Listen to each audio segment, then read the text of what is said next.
दोस्तों, आज मैं आपके लिए 2021 में रिलीज हुई एक ऑस्ट्रेलियन हॉरर थ्रिलर मूवी लाया हूँ जिसका नाम है द पोजेस्ड।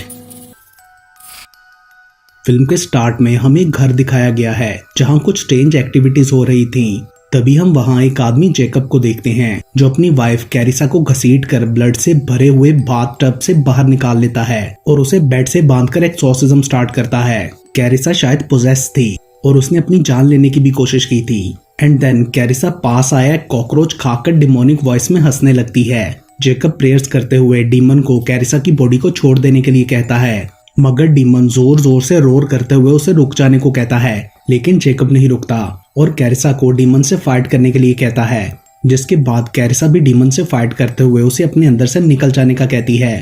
तभी जेकब डीमन को खींचकर कैरिसा की बॉडी से बाहर निकालता है और हम उसे सामने रियल शक्ल में देखते हैं जो कि फिर गायब हो गया था। नेक्स्ट मॉर्निंग जेकब का नेफ्यू लियाम उनके घर आकर कैरिसा से मिलता है जो उसे बताती है कि जेकब अपने फ्रेंड डायनो की वर्कशॉप पर गया है। लियाम को कैरिसा की कंडीशन कुछ ठीक नहीं लगती, मगर पूछने पर वो कहती है कि बस रात को उसने वाइन थोड़ी ज्यादा पी ली थी। जिसके बाद लियाम जेकब के पास जाकर कैरिसा के हाथ पर लगी बैंडेज का पूछता है तो जेकब उसे रात की सारी बात बताता है।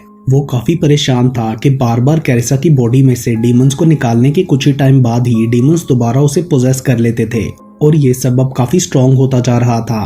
वो ये भी कहता है कि उसे कुछ बहुत बुरा होने की फीलिंग्स आ रही हैं। लियाम भी ये सब सुनकर परेशान हो गया था। जेकब उसे अपनी फिक्र ना करने का कहकर उसकी गर्लफ्रेंड एटेली से मिलने का कहता है। देन लियाम उससे क्लब में मिलता है जहां वो एज अ डीजे काम करती थी। वहां उसकी फ्रेंड नडीन भी थी। सडनली ड्रिंक पीने के बाद एटेली को एक ब्लैक स्मोक का क्लाउड सा किसी लड़की के अंदर जाता हुआ दिखता है जो कि शायद डीमन था। वो लड़की अजीब हरकतें करने लगती है जिस पर बाउंसर्स उसे क्लब से बाहर निकाल देते हैं, मगर तभी वो डीमन दूसरे आदमी के अंदर ट्रांसफर हो गया था। एंड इस तरह काफी लोगों में ट्रांसफर होने के बाद वो डीमन अपनी असली हालत में आकर एटेली की तरफ बढ़ने लगता है। वो बहुत ही ज्यादा क्रीपी था। एटेली उसे देखकर जोर से चिल्लाती है, मगर तब तक वो डीमन वहाँ से गायब हो जाता है। लेटर ऑन एटेली सब फ्रेंड्स के साथ होती है तो ओरियन उससे पूछता है कि तुम चिल्लाई क्यों थी, जिस पर वो बताती है कि उसने डीमन को देखा था और वो बचपन से ही डीमंस और मॉन्स्टर्स को देख पाती है। पहली बार उसने 6 साल की एज में अपने डैड के अंदर एक मॉन्स्टर को देखा था जो उसकी मॉम को मार रहा था। वो ये भी बताती है कि क्लब में नजर आने वाला डीमन जानता था कि मैं उसे देख पा रही थी। लियाम बोलता है कि उसे एटेली की बातों पर यकीन है क्योंकि वो भी अपने अंकल जेकब के साथ मिलकर डीमंस को एक्सरसाइज करता है। ये सुनकर सब लोग काफी हैरान होते हैं। लियाम उन्हें बताता है कि कुछ मंथ्स पहले हमने एक लेडी को क्लियर किया था जिसके साथ थीफ डीमन अटैच था जो कि उस लेडी से चोरियां करवाता था। लियाम ने जेकब के साथ मिलकर उसे एक्सरसाइज किया था। उस डीमन ने पहले तो बहुत तंग किया, लेकिन जब उस लेडी ने उनकी हेल्प करते हुए खुद भी डीमन से फाइट की तो जेकब ने डीमन को खींचकर उसके अंदर से बाहर निकाल दिया। लियाम ये भी कहता है कि आजकल पोजेशन केसेस बहुत ज्यादा बढ़ गए हैं जिस वजह से वो और उसके अंकल काफी परेशान थे। वो एटेली को भी जेकब से मिलने का कहता है, जिस पर एटेली अगले दिन नडीन के साथ उनसे मिलने जाती है। वो दोनों जेकब से उनके एक्सॉर्सिज्म के बारे में पूछती हैं। जेकब बताता है कि पहली बार उसने अपनी वाइफ की दोस्त एंजेला को क्लियर किया था जब स्टार्ट में डीमन ने उसे सेड्यूस करने की कोशिश की थी, मगर जेकब ने अपने तरीके से उसे बाहर निकाल लिया।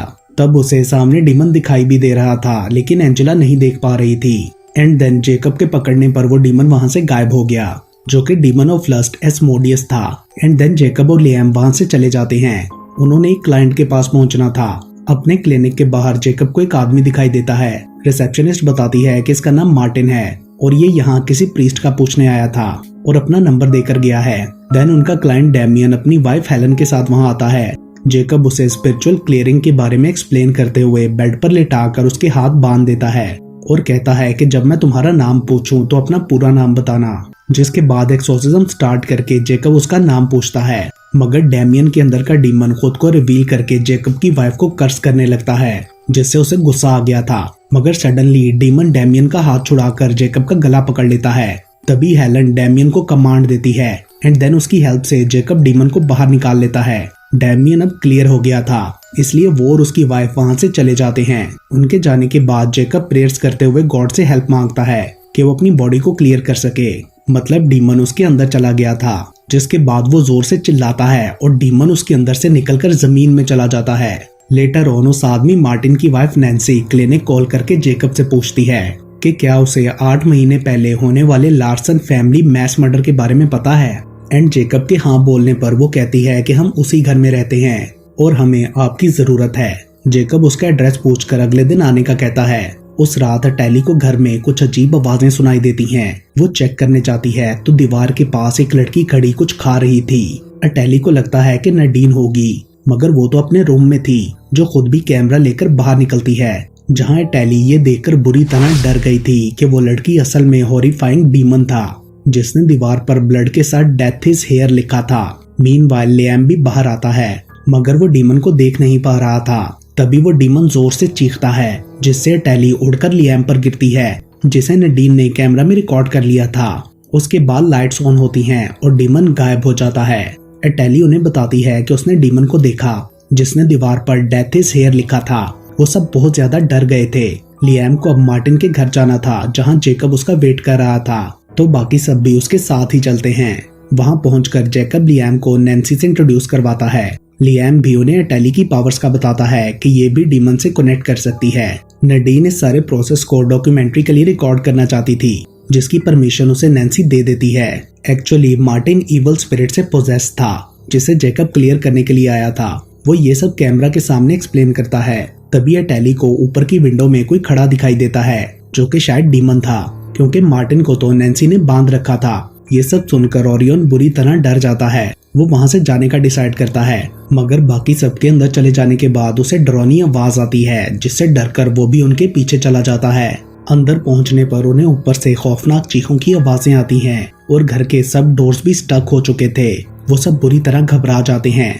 जेकब नडीन और ओरियन को नीचे रुकने का कहकर बाकी सबके साथ ऊपर मार्टिन को देखने जाता है। वहाँ से उन्हें बहुत गंदी स्मेल भी आ रही थी। जेकब बोलता है कि ये डीमंस की स्मेल है। मार्टिन के रूम के सामने पहुंचकर जेकब बाकी सबको बाहर रुकने का कहकर खुद अकेला अंदर जाता है, जहां वो देखता है कि मार्टिन बुरी तरह इंजर्ड है और उसके आसपास बहुत सी फ्लाइज भी थीं। जेकब उससे बात करने की कोशिश करता है। सडनली उसे कारपेट के नीचे किसी मूवमेंट का एहसास होता है एंड कारपेट हटाने पर जेकब ये देखकर सरप्राइज्ड हो जाता है कि वहाँ पेंटाग्राम बनी थी और उसमें कुछ लिखा भी था, जिसे पढ़ने पर जेकब जान पाता है कि वहाँ आका मना लिखा था। तभी वो बाकी सबको अंदर बुलाकर नैन्सी से पूछता है कि ये सब क्या है, मगर उसे इस बारे में कुछ पता नहीं था। जेकब कहता है कि ये इवल स्पिरिट्स को इन्वोक करने के लिए होता है। सडनली टैली को मार्टिन के पीछे डिमोनिक साया दिखाई देता है, जिसे जेकब भी देख पा रहा था। अचानक से टैली पीछे को उड़कर क्लोजेट में लॉक हो जाती है।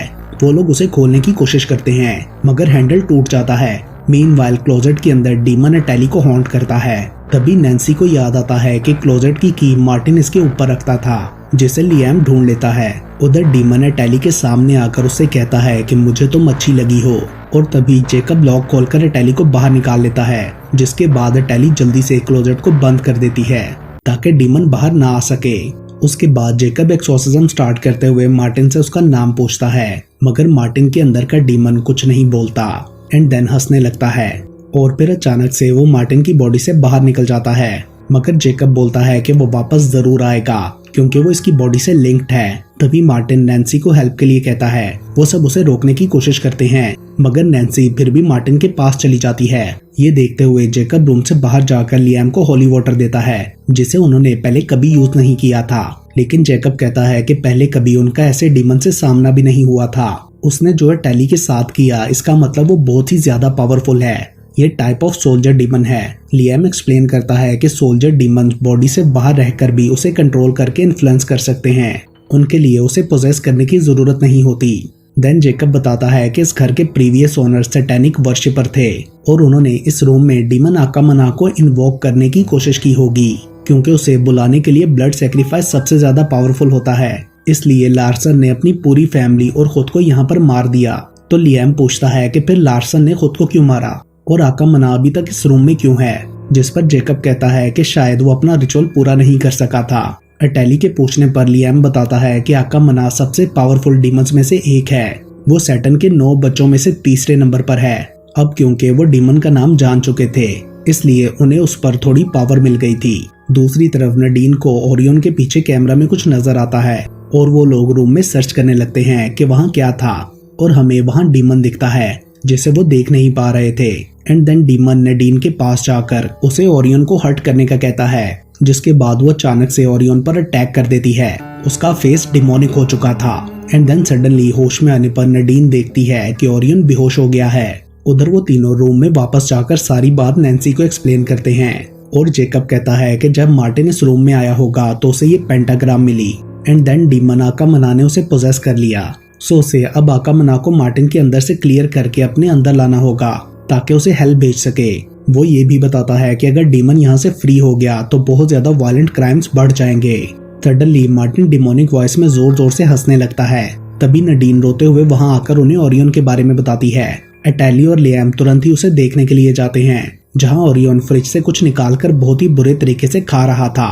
उसके करीब जाने पर उन्हें पता चलता है कि वो पोजेस्ड है, जो जंप करके टेबल पर चढ़ जाता है। यहाँ पर लियाम थोड़ा सरप्राइज होता है क्योंकि अब वो भी ओरियन की शक्ल में डीमन को देख पा रहा था। एंड देन लियाम के टच करते ही डीमन ओरियन की बॉडी को छोड़कर चला जाता है। उसे लग रहा था शायद एटैली की पावर्स की वजह से डीमन भागा।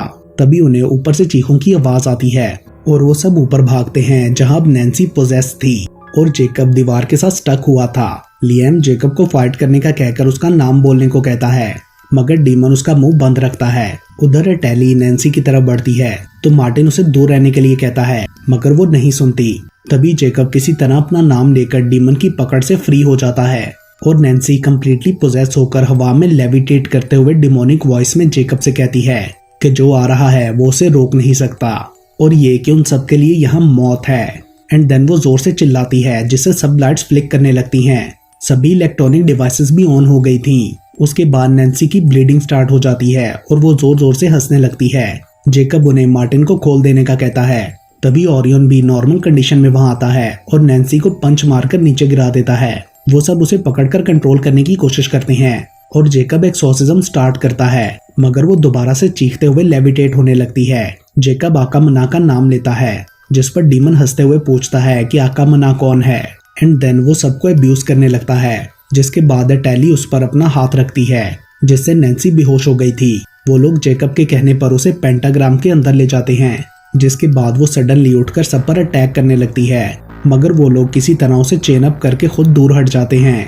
और जेकब एटैली से कहता है कि जब मैं सिग्नल दूं तो सर्कल में जाकर नैन्सी पर हाथ रखना। जिसके बाद जेकब एक्सोर्सिज्म स्टार्ट करके नैन्सी से परमिशन मांगता है, मगर डीमन उसे अलाउ नहीं करता और अपना सर झुका लेता है। एंड देन अपना सर दोबारा ऊपर उठाकर वो खुद को क्लियर करने की परमिशन दे देती है, मगर तभी डीमन जोर जोर से हंसने लगता है। जेकब आकामना का नाम लेकर उसे नैन्सी को छोड़ देने का कहता है। देन जेकब जोर जोर से प्रेयर करता है और एटैली नैन्सी पर होली वाटर स्प्रिंकल करती है, जिससे डीमन को पेन हो रही थी। एंड देन वो नैन्सी की बॉडी से बाहर आने लगता है, जैसे लियाम ने पकड़ लिया था। एटैली नैन्सी पर अपना हाथ रखती है तो एक जोरदार झटके से सब नीचे गिर जाते हैं। अब नैन्सी तो नॉर्मल हो चुकी थी, मगर जेकब की कंडीशन काफी खराब थी। वह एटैली को अपने करीब आने से भी रोक देता है एंड वहां से भागकर बाहर लॉन में चला जाता है।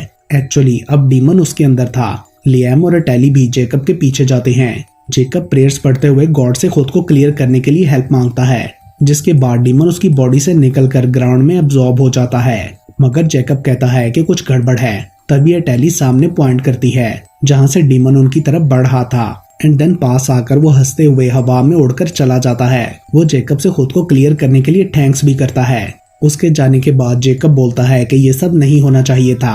एटैली कहती है कि डीमन ने उन्हें यूज किया है, जिससे वो लोग समझ जाते हैं कि एक्चुअली उन्होंने डीमन के लिए रिचुअल पूरा कर दिया था, जो कि लार्सन पूरा नहीं कर सका था। तभी जेकब बोलता है कि उसे हर हाल में डीमन को ढूंढना होगा, वरना बहुत तबाही होगी। जिस पर लियाम कहता है कि हाँ, हम उसे साथ में ढूंढकर हेल जरूर भेजेंगे। उसके बाद 6 महीने बाद का टाइम दिखाया जाता है, जहाँ अब वो सब एज अ टीम काम करके एक्सोर्सिज्म कर रहे थे ताकि आकामना को ढूंढ सकें। और इसके साथ ही ये मूवी यहीं पर खत्म हो जाती है।